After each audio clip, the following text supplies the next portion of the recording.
नमस्कार साथियों, मैं कैमूर से संजय कुमार। साथियों, बहुत चल रहा है शिक्षक प्रमोशन डिमोशन, चलते रहेगा।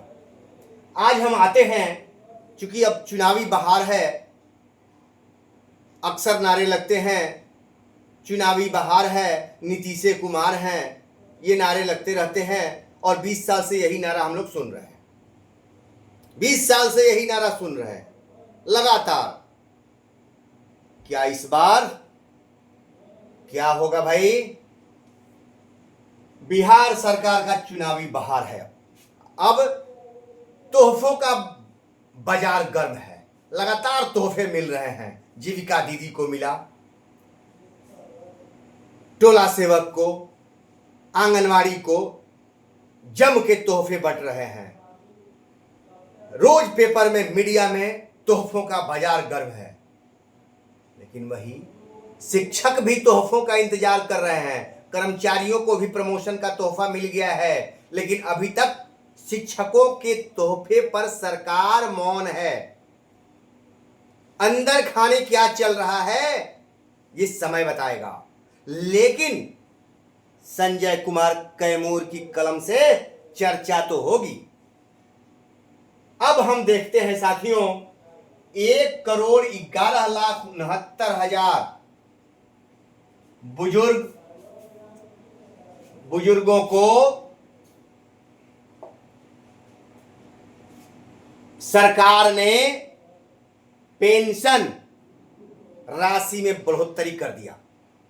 सरकार ने 1,11,69,000 हमारे अभिभावकों, हमारे बुजुर्गों को 700 रुपया पर महीना पेंशन बढ़ा दिया।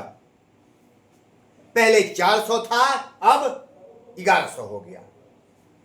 भैया, इस पर सरकार पर 7,81,83,83,00,000 रुपए हर महीने खर्च आएंगे। हर महीने, साल के नहीं बता रहा हूं। अब साल के आप निकाल लीजिएगा, गुरुजी लोग आप निकालेंगे, क्योंकि आप भी कुछ कीजिए, कुछ आपके लिए काम छोड़ दे रहा हूं। तो 7,81,83,00,000 रुपए हर महीना सरकार पेंशन पर बढ़ा दी। 700 रुपया बढ़ाई तो इतना खर्चा बढ़ गया। ठीक है। अब सरकार को इससे फायदा सीधे सीधे कितना हो रहा है बंधु?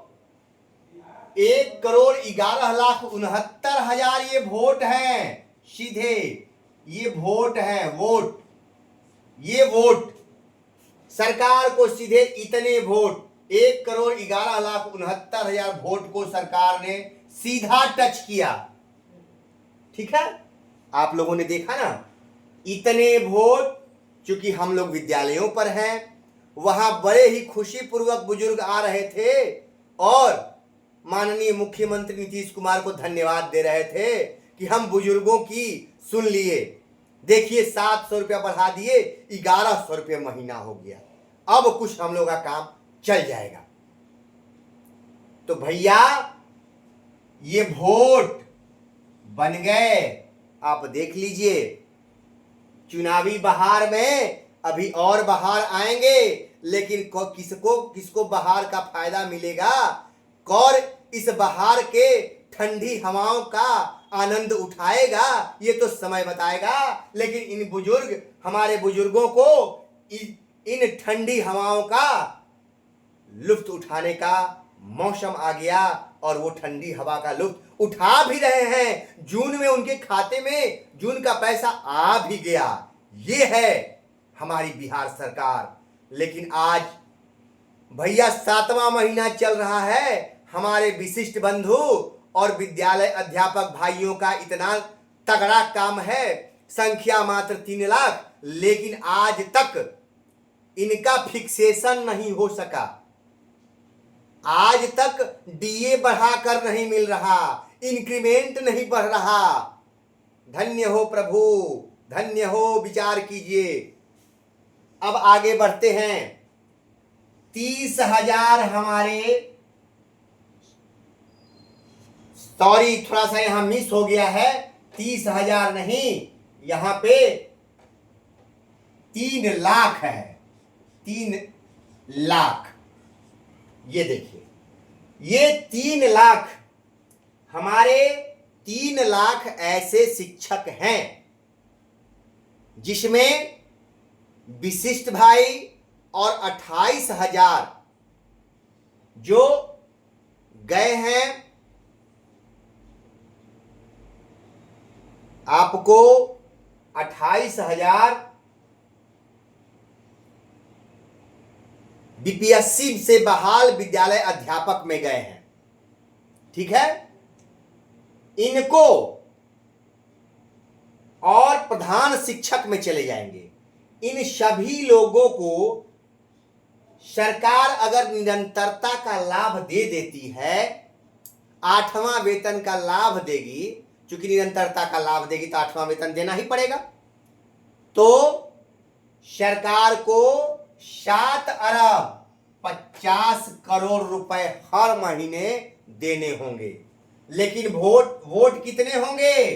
3 लाख। वोट मात्र 3 लाख, डायरेक्ट वोट 3 लाख होंगे, जिनको 7 अरब 50 करोड़ पर महीना देना है। तो सरकार को 3 लाख वोट निश्चिंत हो गए। ठीक है, लेकिन यहां सोचिए कि 7.5 अरब से कुछ ही ज्यादा है और वोट हो गया 1,11,69,000, और यहां भी लगभग उतना ही है और वोट सिर्फ 3 लाख। अब समझिए इस चीज को, क्या सरकार देगी इतना खर्च करने पर? तो सरकार कितने वोट हासिल कर लेगी? क्योंकि यहां महीना देना है, जैसा कि यहां आप लोगों ने देखा। तो विचार कीजिए, और जब इनको निरंतरता से लेके सारे लाभ दे देगी सरकार, तो फिर सरकार को यही नहीं, 4.5 5 लाख शिक्षकों को 8वां वेतन देना होगा। तब समझ लीजिए कि जो ये 7.5 अरब है, ये जानते हैं कितना हो जाएगा? 15 अरब पर महीना। क्या संभव है मेरे भैया? 15 अरब पर महीना। सरकार इसीलिए तो बच रही है, आज तक कोई घोषणा नहीं कर रही है, आपके ऊपर अभी कोई बहस नहीं हो रही है। लेकिन यहां देखिए, झटपट 2 महीना में इतने लोगों का सब कुछ तैयार होके खाते में पैसा चला गया। क्या बात है! अरे समझिए, सिर्फ सरकार को दोष मत दीजिए कि सरकार ने खेल खेल दिया। अरे भैया, आपने क्या किया? समझा क्यों नहीं? सरकार तो हर चीज नियमावली में लिख के कहती गई है, लेकिन आप कहना तो नहीं चाहिए, लेकिन इतनी मूर्खता की है कि समझे तक नहीं। सरकार को खाली दोष दीजिएगा कि सरकार हम लोगों के साथ अन्याय कर दी। अरे सरकार तो हर जगह आपको रास्ता दिखाते गई है, आप जानबूझ के गए हैं। सरकार, अब सरकार की बात करें, नेता का जानते हैं ना क्या हाल है इस समय? झूठ फरेब जो बढ़िया बोल लेगा वही नेता बनता है। आज का एक परिभाषा है नेता का, इससे आप वाकिफ हैं। आज सबसे बढ़िया नेता वही होगा जो सबसे बढ़िया झूठ बोलेगा। तो फिर भी आप विश्वास करते चले जा रहे हैं। करिए, सामने है परिणाम, अभी और आएगा, आप देखते जाइए। नमस्कार, फिर मिलेंगे। संजय कुमार कैमूर।